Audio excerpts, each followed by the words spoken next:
And that's my thing. That's my gripe with Apple right now. It's just, I feel like they've gotten comfortable. They've gotten cocky.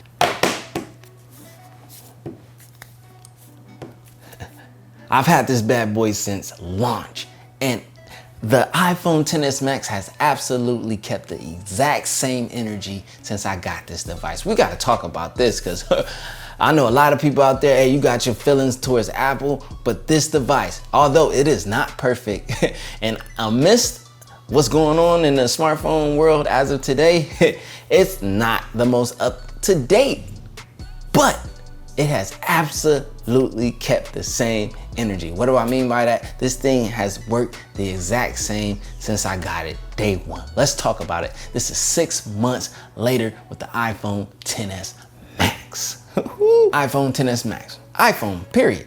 The iPhone is not for everyone. No, not everyone wants to subject themselves to the iOS ecosystem. And like I like to say, the iOS ecosystem is a trap. I did a really dope in-depth video just kind of speaking about the mentality, the mindset, and all of the logistics that go into making the iOS ecosystem a trap. So you can check that video out. I'll link it either at the end, put it at the end card, or it might pop up at some point in this video. But I want you to finish this video because you need to know about my 6 months user experience with the iPhone XS Max. I got the golden boy. So I got the iPhone XS Max golden boy. I think it's the 256 gigabyte version, because you know Apple be taxing the more you try to go up in store. Yeah, the top of the line one I think was like $1,500, and y'all was complaining about a $1,800 fold, but that's another story. The first thing I want to talk about that pertains to my user experience, which I got to give you guys and show you guys because this is how I'm using the device on the daily, and these are the things that contribute to my awesome user experience, and they kind of contribute to the iOS ecosystem. They're part of the trap, okay? Apple smart battery case, the Apple AirPods 2. I like to call them the 1.5, so as you can see, it's rumored that we were about to get the next version of AirPods very soon. So, and those I think are technically the AirPods 2, but they sent us these wireless charging 1.5 ones just to, I guess because Samsung was causing some noise. AirPods, my iPhone XS Max, my smart battery case. This is more so of the smaller half of the ecosystem. There's more to how I extend this. I don't want to push you into the trap, player. It's voluntary. It's a walled garden with invisible walls. So walk through the wall yourself. I'm not gonna nudge you, but I am gonna tell you how great this iPhone XS Max has been for me over the past 6 months. Now, it's no secret, my preference is iOS, macOS, but I'm not biased. I got a Pixel 3a right here and a Pixel 3 XL. And if I had my S10 Plus within grabbing reach, I would show you that too. iOS and macOS is my preference. I just want to throw that out there. It's just ease of use. If you watch the video about the ecosystem trap, I kind of talk about it. Oh, there's one more accessory I forgot that pertains to this circle. Hold on. This right here. This is, oh, hold on. Something making all this noise and stuff. Bam. That right there is the Nomad base station. This is everything the AirPower never was or could be, because, you know, a moment of silence for AirPower. All right, that's it. Yeah, so this is a charging base station. You can charge up to 2 devices at once. Actually, that's a lie because you got wired ports, a USB cable, and USB-C out. So technically, I could hook up a lot more. I usually have a lightning cable coming out of here, and then I got a USB-C hookup. So I can charge all of my smartphones from this here base station, along with the accessories. Outside of the Nomad base station that I forgot to mention, and I'm gonna go ahead and show you, and you guys, you see it on my wrist a lot. This is the Apple Watch Series 4. I did an awesome video called You Need an Apple Watch. I'm telling you why you need an Apple Watch Series 4, especially if you own an iPhone. And I kind of explain the benefits of smartwatches. I absolutely love smartwatches. I am the smartwatch guru. You know what I'm saying? When they drop new smartwatches, I'm there. So any of you smartwatch companies out there, bless the guru. I will take all of your smartwatches, use them. Now I'm mainly talking to, like, you know, the flagship smartwatches. Yes, I could be bougie about my smartwatches, okay, player? So this is my true user experience with the iPhone XS Max. Everything here will be linked down in the description below if you choose to add any of these accessories. Butter, butter, butter, baby. Face ID. Whew. Face ID. Now, we got introduced to Face ID with the iPhone 10, and ever since I've tried Face ID, I've absolutely loved it. Like the fact that I just look at my device and open it. Now, there are some times where Face ID isn't the best because you can't do things that you could do, I guess, if you just had a fingerprint sensor. But overall, 100% Face ID is my favorite unlocking system. I don't have to worry about placing my finger in the right way. And just like we've seen with the ultrasonic fingerprint sensor, which isn't quite 100% there, this right here, like I'm getting crazy accuracy and crazy speed. So Face ID, absolutely love it. Fluidity of your device. I'm gonna show you something. I don't ever close any apps. I don't, like literally, look at this. Woohoo! And look at that speed. And this does not have 6 and 8 gigabytes of RAM. RAM management and optimization of the iOS ecosystem built with these components and how Apple maximizes these components and get them to work like just in harmony is absolutely what makes iOS, iPhones, and just this Apple thing work. The famous quote, it just works, and that's just the truth. Now, another great thing going to user experience with iPhones is apps. Apps work better on iPhones. Apps are developed first for iPhone because your user experience is based off the software, and when you interact and you get in here and you start using apps, that is absolutely what matters, which is why iOS is a preference of mine because the apps are always there. Think about it like this. When a developer, which more developers are Apple biased, because when you develop for Apple, you're literally developing for iOS and it's gonna fit across the platform. With Android, on the other hand, you got all these different phones, all these different skins. That's the problem. You know, Samsung has its own skin, LG, they have their own skin, Verizon and carriers, they put their skins. So essentially what you created to be universal for Android, which might work perfectly on a Pixel, because that's just the purest form of Android, then you get all these other versions and chop and screw. You have all these other varieties of Android out there, yet you're trying to develop. I can only imagine the headache. I had an instance with the Moment app, this app right here. These two apps I put on an Android device,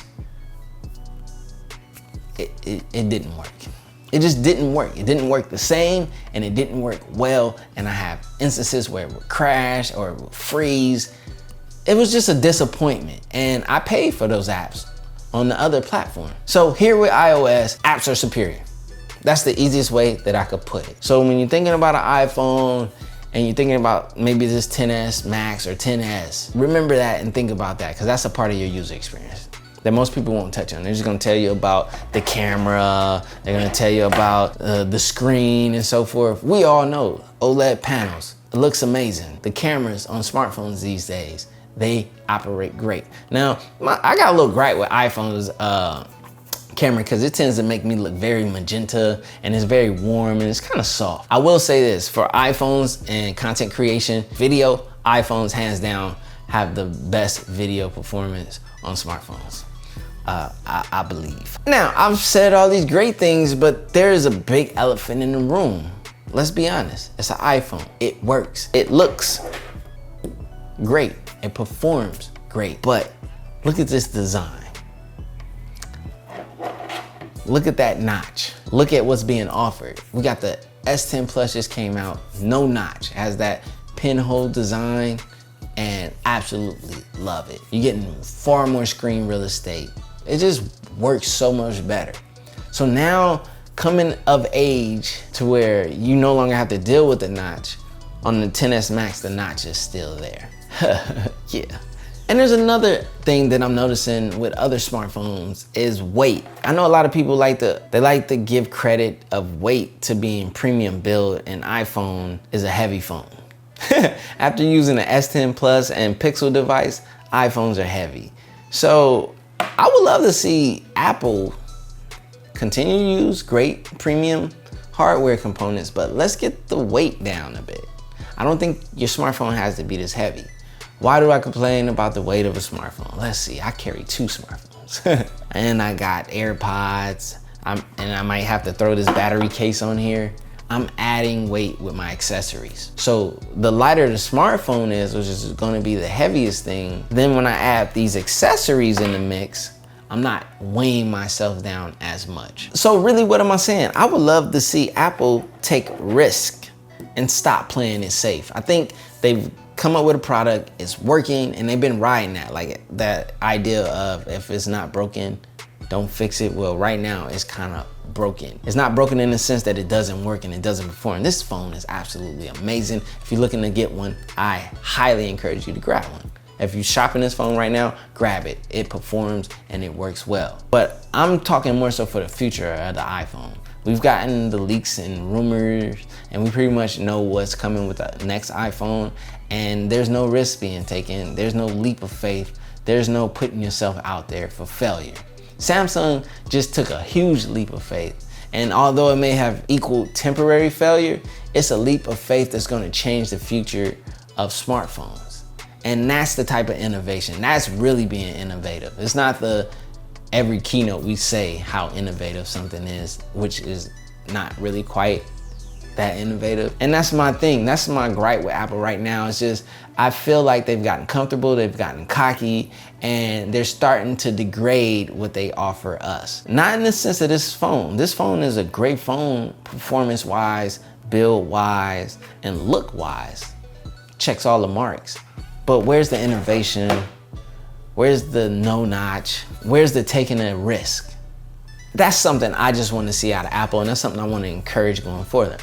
I know I'm going off on a tangent, I'm kind of ranting right here, but hey, this is the perfect spot to put it. So outside of that, the user experience has been good, smooth, quick, absolutely amazing. It has kept the exact same energy since the first day I've used it. I've never had it reboot on me. I know I was watching someone's update. They said they had about 2 to 3 reboots or something throughout there. I've never had not one.